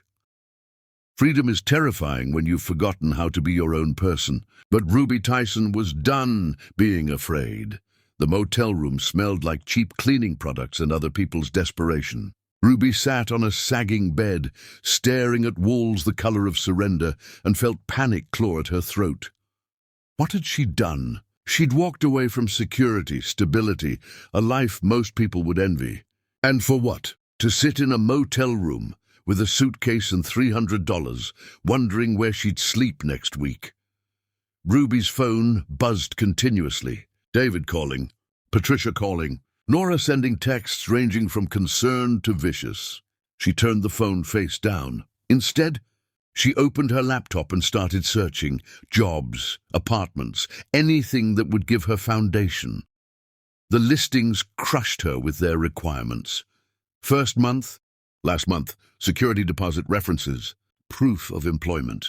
She had none of it. She'd been a housewife for years, invisible in the economy. By midnight, Ruby had applied to 17 positions, ranging from retail to reception, each one a reminder of how far she'd fallen from her dreams. She'd once wanted to be an artist, a designer. Now she'd settled for anything that kept her fed.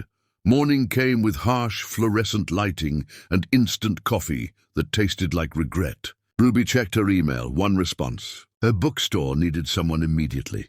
The pay was minimum wage, but it was something. She arrived wearing her nicest dress, her hair pulled back, her hands steady despite the fear.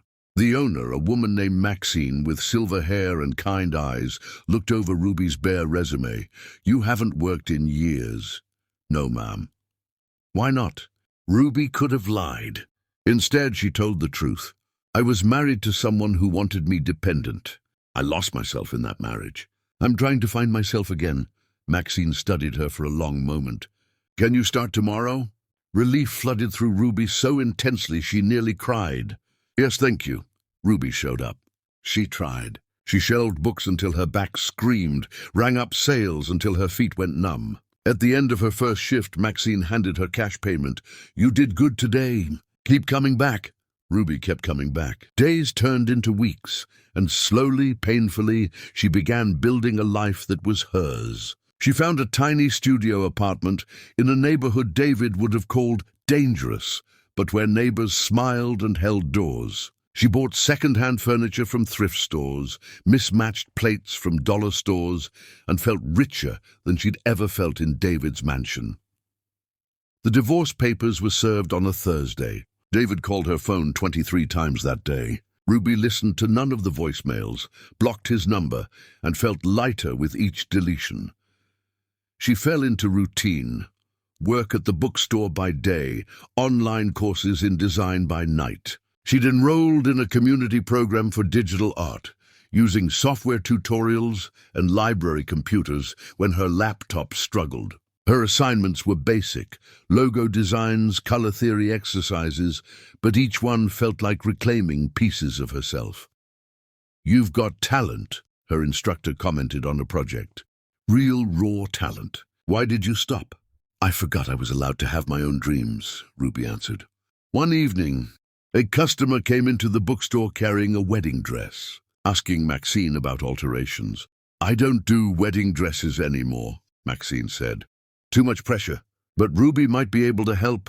Ruby looked up, confused. I don't know how to alter wedding dresses. You know how to sew. This is just fancier fabric. The customer, desperate and on a tight timeline, offered more money than Ruby made in 2 weeks at the store. Ruby took the dress home that night, hands shaking. She worked through the night, careful and methodical, taking apart seams and reconstructing them to fit the woman's measurements. When she finished, exhausted and covered in thread, she looked at what she'd created and felt pride bloom. The customer cried when she saw the finished dress. It's perfect. Better than I imagined. Do you have a card? I have friends getting married. Ruby didn't have a card. She had a phone number scrawled on notebook paper and dreams slowly, tentatively, coming back to life. Word spread through quiet channels, brides on budgets, women needing alterations, people wanting custom pieces. Ruby's studio apartment became a workshop. She sewed late into the night after shifts at the bookstore, her back aching, her fingers sore, but her heart full. She created a social media account to showcase her work. Simple posts at first, just photographs of dresses she'd altered or designed. The account grew slowly. 10 followers, then 50, then suddenly 300. Comments appeared. "These are gorgeous." Orders. "Where are you located?" "Your work is incredible." Ruby stared at strangers telling her she had value, that her creations mattered, and cried in her tiny apartment that smelled like fabric and freedom. A fashion blogger discovered her account and wrote a feature. Local designer rises from humble beginnings to create stunning custom pieces. The article didn't mention David or the divorce. It focused solely on Ruby and her talent and her determination. Orders flooded in, more than Ruby could handle while working at the bookstore. She approached Maxine apologetically. "I might need to cut my hours. The sewing work is taking off," Maxine smiled. "I've been wondering when you'd outgrow this place." "Go, Ruby, chase the dream. But I need the income.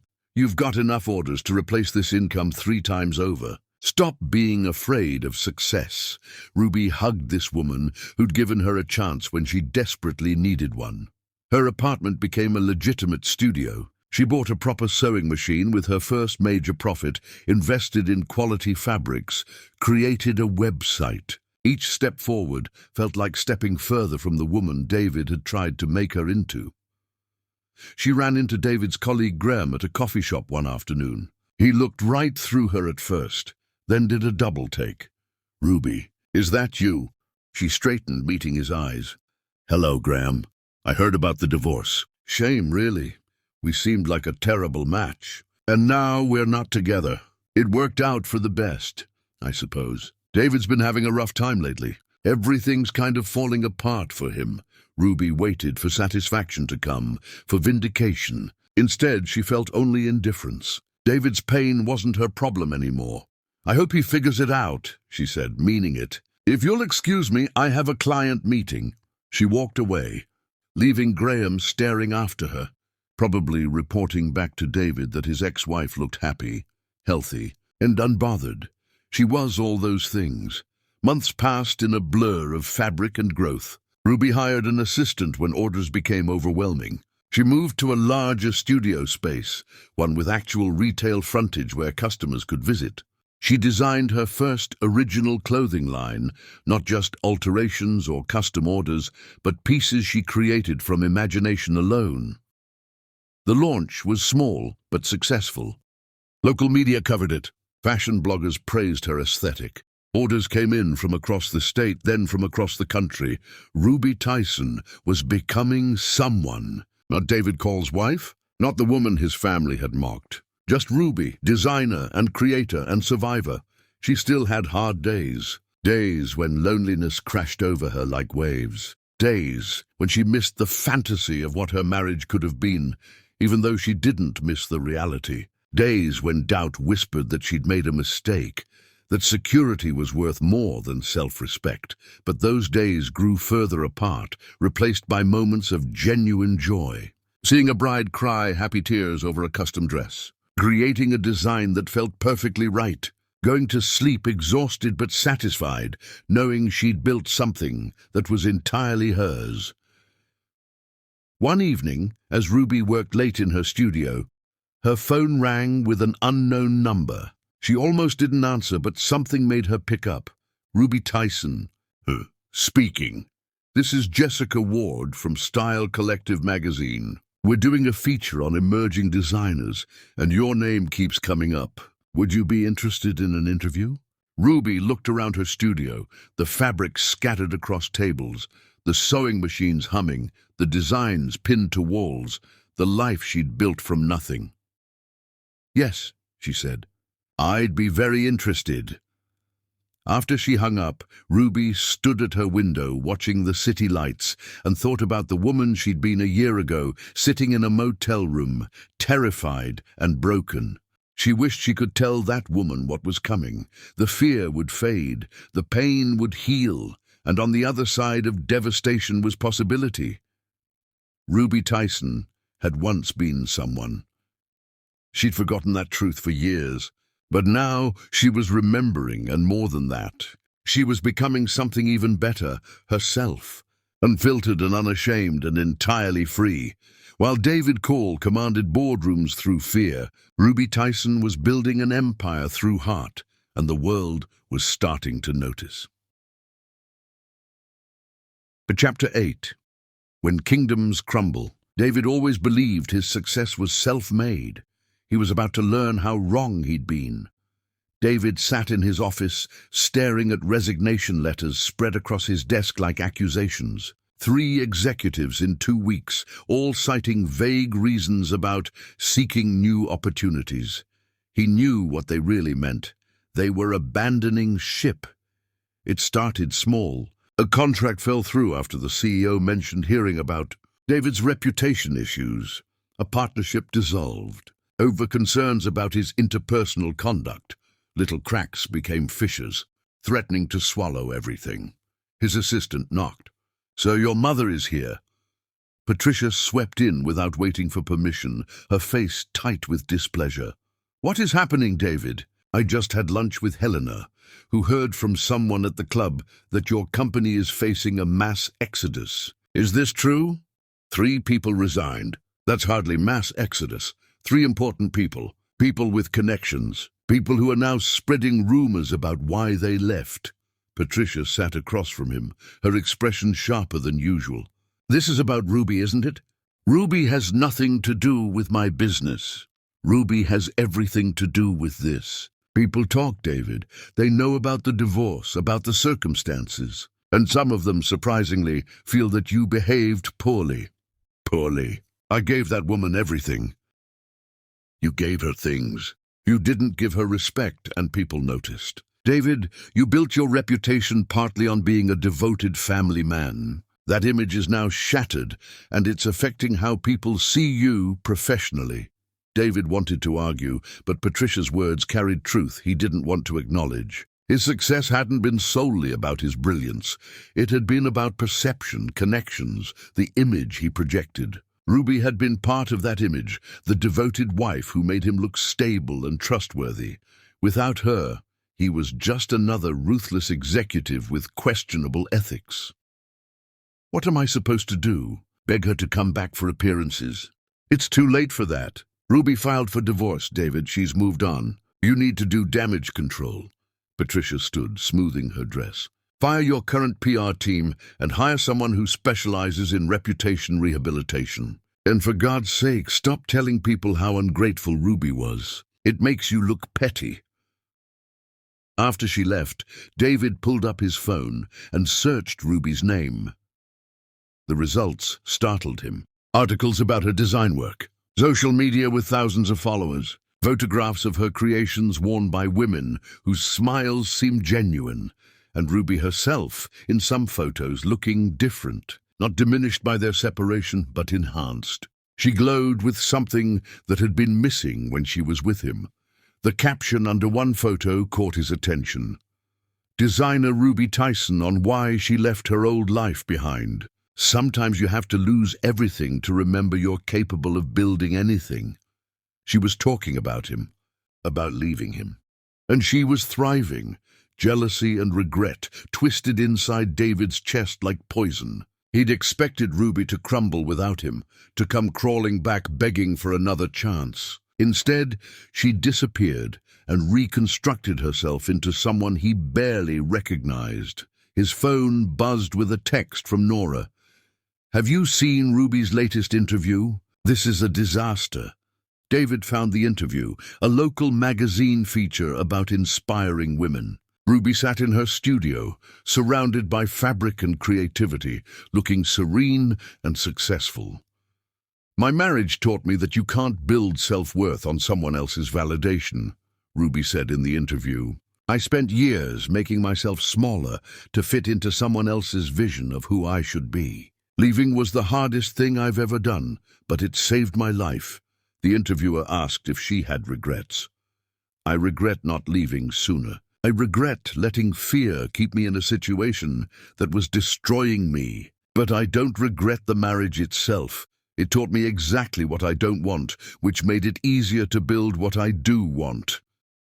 David threw his phone across the room, watching it shatter against the wall. She'd reduced their entire marriage to a cautionary tale, a lesson in what not to do. She'd made him the villain in her story of redemption. But the worst part, the part that kept him awake at night, was knowing she was right. Graham stopped by his office later that week with news that more clients were expressing concerns. "They're asking about our company culture. Someone posted an anonymous review online claiming we have a toxic leadership problem." Who would do that? Any of the people who left, or any of the people who are thinking about leaving? Graham sat down heavily. "David, I'm going to be blunt. The company is struggling because people don't want to work for you anymore. Your reputation has shifted from driven leader to difficult tyrant. That's a problem. I'm not a tyrant. You're cold, David. You're demanding to the point of cruelty. You treat people like they're disposable." Graham hesitated, then continued. "You treated Ruby like she was disposable, and everyone saw it. We all watched you humiliate her at parties, ignore her in public, let your family tear her apart. You thought it made you look powerful. It made you look cruel. I loved Ruby." "Did you?" "Because from where I stood, you loved what Ruby did for you. There's a difference."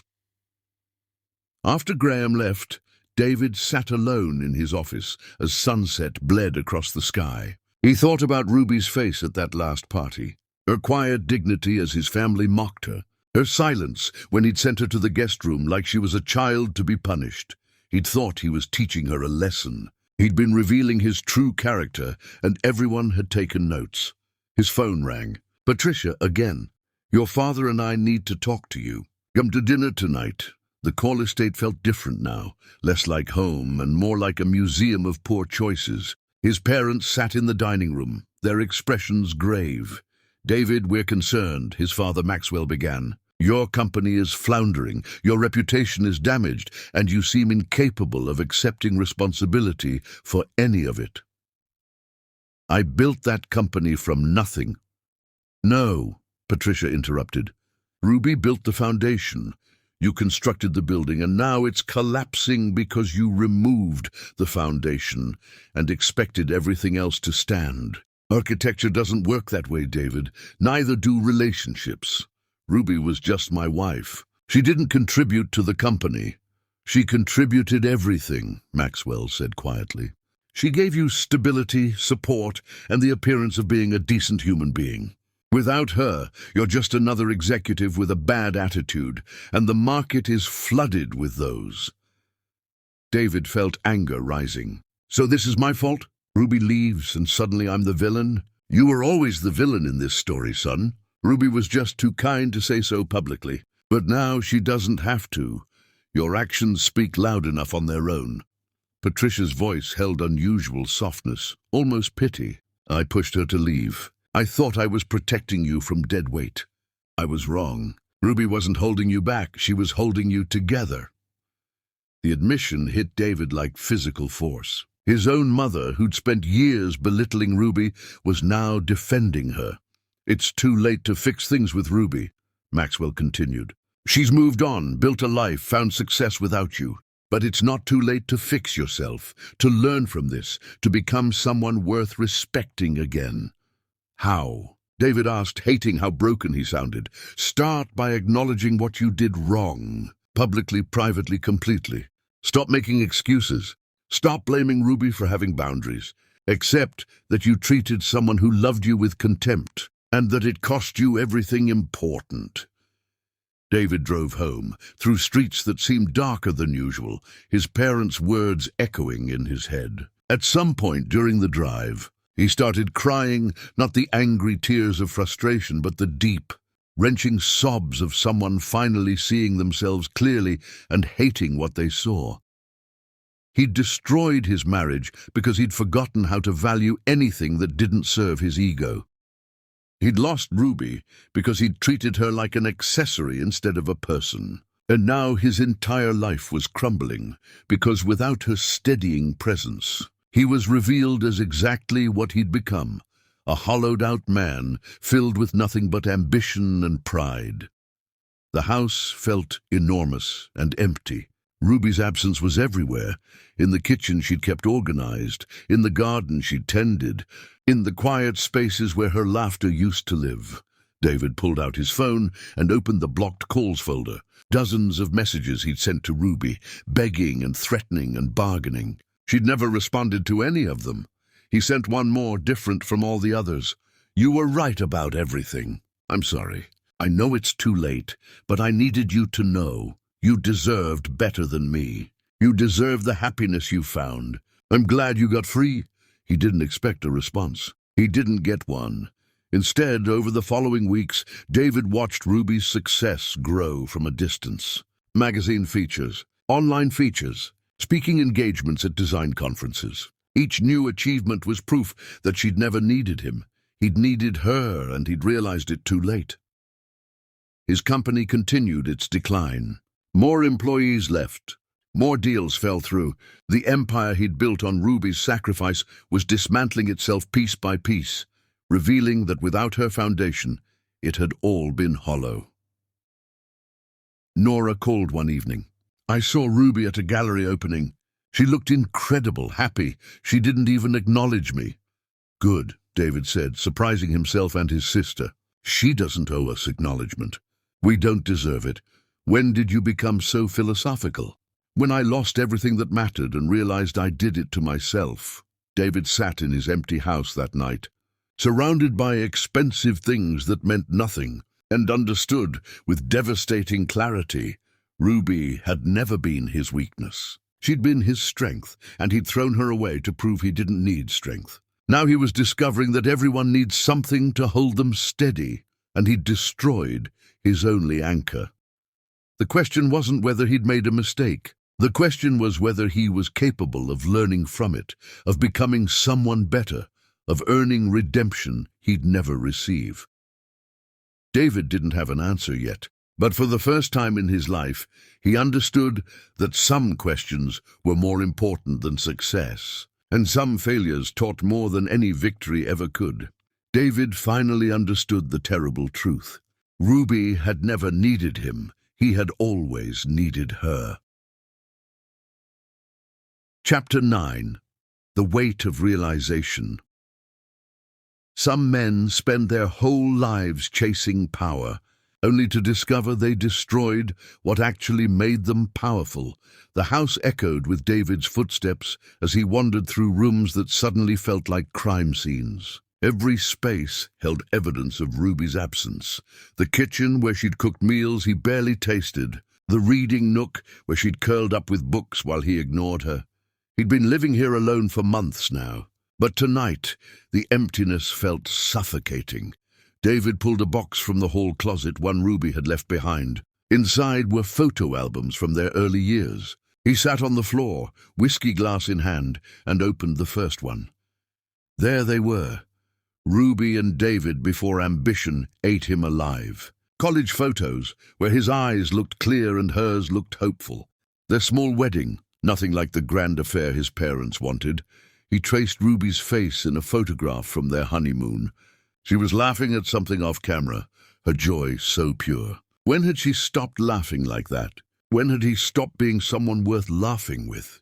The answer was brutal. The moment success became more important than her happiness. His phone buzzed with another email from Graham about the company's declining prospects. David deleted it without reading. The company could burn for all he cared tonight. He found a journal buried in the box, Ruby's handwriting filling pages with thoughts she'd never shared aloud. David knew reading it was a violation, but he was already guilty of so many violations against her. What was one more? He hesitated, then noticed a sticky note on the first page. For David, when you're ready to understand. She'd left it deliberately, wanting him to see what he'd done through her eyes.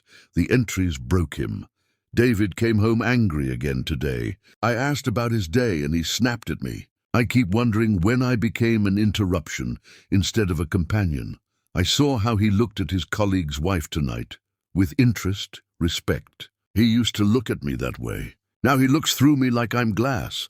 His mother called me unfortunate today." David laughed. "Sometimes I wonder if he even notices I'm hurting anymore. I'm disappearing. Little pieces of me erode every day until I don't recognize the woman in the mirror. She's quiet when she used to have opinions. She's small when she used to take up space. David did this to me. Or maybe I let him. I don't know which is worse."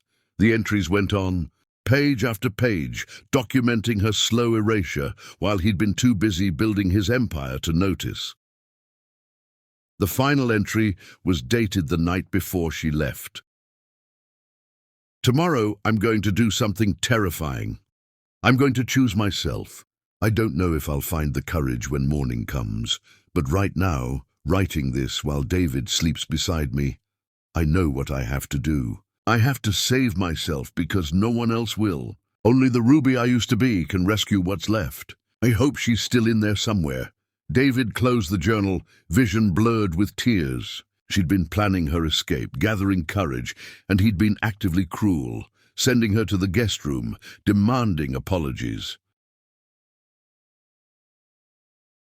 He pulled out his laptop and read everything Ruby had done since leaving. Every interview, every article, every post about her emerging design career. What struck him wasn't just her success, it was her generosity. Where she could have destroyed him publicly, she chose grace. "My former marriage taught me about resilience," she'd told one interviewer. "Sometimes the hardest lessons come from the most painful experiences. I don't regret my past. I learned from it. No names, no accusations." She'd taken the high road while he'd spent months cursing her for leaving, blaming her for his failures. His phone rang. "Nora." "Have you been drinking?" she asked without preamble. "What do you want?" "To tell you that I ran into Ruby at a symposium today. She was giving a talk about sustainable fashion design. The room was packed, David. She's become someone important. I know. Do you? Because you keep acting like she diminished after leaving you. She didn't. She won't. She doesn't need you, and she's better off without you. I know that too." Nora's voice softened. "I was cruel to her, David. We all were. I thought I was protecting you, but Ruby wasn't dead weight. She was ballast. Without her, you're adrift. I'm sorry I didn't see that sooner. Everyone's apologizing to me for things they did to Ruby, but I'm the one who should be apologizing. I'm the one who made the cruelty possible. Then apologize. Not to us, to her. She won't take my calls. Then write her a letter. Show up at her studio. Do something." After Nora hung up, David sat with her words weighing on him. Apologize. Such a simple concept, yet so complicated when you'd spent years being too proud to admit fault. He started writing. Letter after letter, trying to capture the magnitude of his regret in words that felt perpetually inadequate. "Dear Ruby, I'm sorry for..." For what? For everything. For specific cruelties? For the systemic erasure of her identity? He wrote for hours, filling pages with confessions and apologies. When he finally finished, dawn was breaking outside his window. But would truth be enough? Would any apology, however sincere, undo the years of damage? David had no answers. He only had this letter, this moment of clarity that came too late to save what he'd destroyed, but might, maybe, be early enough to save himself from becoming permanently the monster he'd revealed himself to be. He drove to Ruby's studio in the grey morning light. The studio was in a neighborhood he'd once called beneath him, now clearly thriving with local art and small shops. Through the window, he saw Ruby working, her hair pulled back, her face focused on the fabric beneath her hands. She looked peaceful, whole. David stood there watching this woman he'd once claimed to love, seeing her truly for perhaps the first time, and understood the fundamental difference between loving someone and loving what they did for you. He'd loved what Ruby did for him. The support, the stability, the appearance of being a decent man. He'd never loved Ruby herself, the woman with dreams and needs and opinions that sometimes contradicted his own. And she'd figured that out before he had. left before he could, and built herself into someone remarkable while he fell apart. The letter in his hand felt pathetic now, insufficient to bridge the canyon he'd created between them. But he walked into the studio anyway, the bell above the door chiming his arrival. Ruby looked up, saw him, and her expression went carefully neutral. Not angry, not hurt, just blank, which was somehow worse. He'd become someone who merited no emotional response, not even negative ones. David, Ruby, Can we talk? We have nothing to talk about. Our attorneys handle everything now. I wrote you a letter. He held it out like an offering. I know it doesn't fix anything. I know it's too late. But I need you to know that I finally understand what I did, what I destroyed, who I became. Ruby didn't take the letter. What do you want from me, David? Forgiveness, closure, some kind of redemption that makes you feel better about yourself? I don't know. Maybe I just needed to face you and admit that you were right about everything, that I failed you, that losing you was the consequence of my own cruelty. Okay, you've admitted it. You can go now. Her dismissal hurt more than any anger could have. He'd become irrelevant to her, a chapter she'd closed and moved past. Ruby, please. Please what? Please let you feel forgiven so you can stop feeling guilty? Please tell you it wasn't that bad, so you can avoid facing what you actually did. I won't give you that, David. What you did to me, what you allowed others to do to me, it was that bad. It was worse than bad. It was soul-destroying, and I barely survived it. I know. I'm so sorry. Sorry doesn't time travel. Sorry doesn't undo years of humiliation and erasure. Sorry is just a word you're using to make yourself feel better. She set down her work, finally meeting his eyes fully. I've built a life without you. I've remembered who I am, who I was always meant to be. Your apology doesn't change that. It doesn't affect me at all. And there it was, the truth that cut deepest. He'd expected anger, tears, some evidence that he still mattered enough to hurt her. Instead, he was nothing. A footnote. A lesson learned. David nodded slowly, setting the letter on her counter. I understand. I hope you're happy. You deserve to be happy. I am happy, finally. He turned to leave, then paused.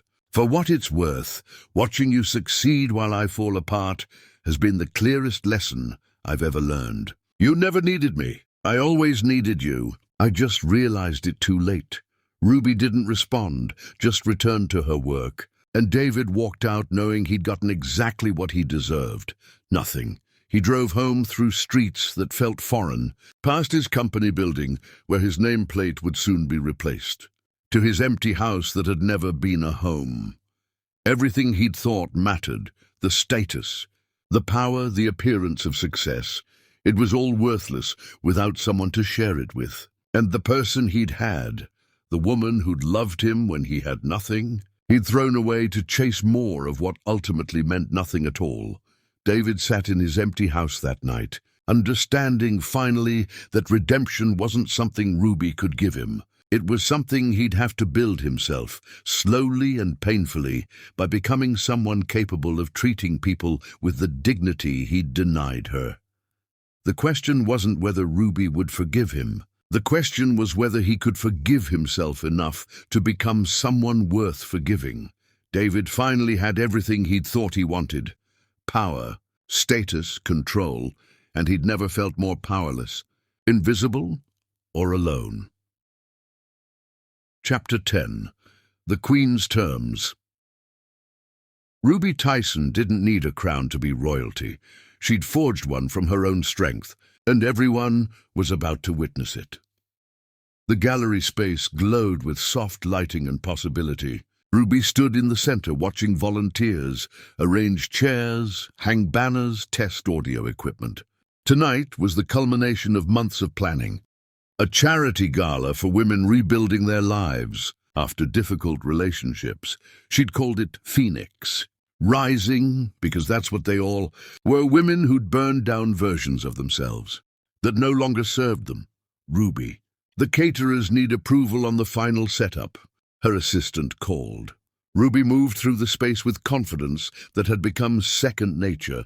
She wore a gown of her own design, midnight blue with silver threading that caught light like stars. She'd spent weeks perfecting it. This wasn't just an event. It was a statement. Proof that victims could become victors, that leaving could lead to thriving.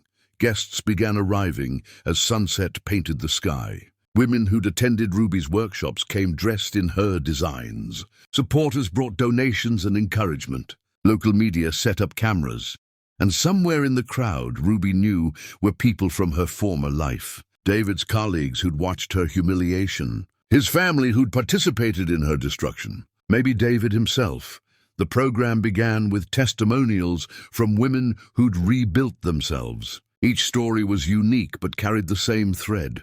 They'd lost themselves in relationships that demanded their erasure, then found themselves again. Then Ruby took the stage. The room fell silent as she stood at the podium. "My name is Ruby Tyson," she began, her voice steady and clear. "I was someone before I became someone's wife. I lost myself trying to be enough for someone who would never value me. And I almost didn't survive." She talked about silence and erasure, about how love without respect is just control, wearing a prettier name, about the courage required to walk away from security into uncertainty. "Leaving was the hardest thing I've ever done," Ruby continued. "I had no money, no plan, nowhere to go, but I had something more valuable. I had reached the point where anything was better than staying. And that clarity saved my life." The audience hung on every word as Ruby shared her journey, from motel rooms to studio apartments to the design, business she'd built from determination. "I'm not here to tell you leaving is easy. It's not. I'm here to tell you it's possible. You are capable of more than survival. You're capable of transformation. But first, you have to believe you're worth transforming for." Applause erupted as Ruby stepped back. Women approached afterward, thanking her, sharing their own stories. Then the crowd parted and David stood there. He'd been standing in the back, listening to every word. His face was different, older, somehow softer. Ruby felt every eye in the room turn toward them, the moment crystallizing. David approached slowly. When he reached her, he did something that stunned the room. He dropped to his knees. "Ruby," he said, his voice breaking, "I destroyed the only real thing I ever had. You were my partner, my foundation, and I treated you like you were disposable. I spent years diminishing you to inflate myself. I let my family tear you apart because it was easier than defending you. I made you feel small because I was terrified of how big you actually were." Tears streamed down his face as the room watched, as cameras captured this moment, as Ruby stood above him feeling the weight of every cruel word, every cold shoulder, every time he'd chosen everyone else over her. "I don't expect forgiveness," David continued. "I don't deserve it. But I need you to know that losing you taught me more than having you ever did. You were never my burden. You were my salvation, and I threw you away because I was too proud to see it. Please, if you can find any mercy, teach me how to be worthy of the second chance I know I don't deserve." Ruby looked down at this man who'd once held all the power, now powerless before her, and felt a strange mixture of pain and peace. The room held its breath. Ruby took her time responding, letting the silence stretch. When she finally spoke, her voice carried across the hushed space. "David, look at me." He raised his eyes, and she saw genuine remorse there. "You're right about everything," Ruby said softly. "You did destroy what we had. You did make me feel worthless. You did choose everyone else over me repeatedly. Those are facts we both have to live with." David's face crumbled, but Ruby wasn't finished. "But here's what you need to understand. I didn't survive what you did to me just to come back to you. I survived it to discover who I am without you. This woman standing here isn't the girl who married you. She's someone entirely new, someone I built from the ruins." The room leaned forward, listening. "Respect and love are the foundation of any real relationship," Ruby continued. "You forgot that. We both did. I forgot to respect myself enough to demand better. But I remember now. I know my worth now. And I will never let anyone make me forget it again." "I understand," David whispered. "I'll leave you alone." I just needed you to know. I'm not finished. Ruby's interruption silenced him. You asked me to teach you how to be worthy. I can't do that. Only you can. But if you're truly committed to learning, if you've genuinely changed and not just temporarily sorry, then maybe, someday, we can talk about rebuilding something. Not what we had. That's dead. But possibly something new. Hope flickered in David's eyes. But understand this completely, Ruby said, her voice like steel wrapped in silk. I am the queen of my own life now. No one will ever make me feel small again. If you want any kind of relationship with me, you earn it. You prove it through consistent action over time. I will. I swear I will. Don't swear to me. Prove it to yourself first. Become someone you can respect. Then maybe we'll talk. Ruby stepped back, creating physical distance that mirrored the emotional distance she'd worked so hard to establish. I'm giving you one chance, David. One opportunity to show me you understand that I am not someone who needs saving or controlling. I'm someone who saved herself. If you can accept that, truly accept it, then call me in 6 months. But if this performance tonight is just another manipulation, then walk away now and stay away. David remained on his knees, tears still flowing, but something in his posture shifted. Not defeat, but understanding. 6 months. I'll use them wisely. See that you do. He stood slowly, bowed his head in respect and walked away without looking back. The room erupted in whispers and speculation, but Ruby ignored them all. She'd meant every word. She would give David a chance, not because she owed him one, but because she believed in transformation. She transformed herself. Maybe he could too. But if he couldn't, if he remained the man who'd broken her, then she would walk away again without hesitation. Because Ruby Tyson had learned the most valuable lesson, she was enough, all by herself.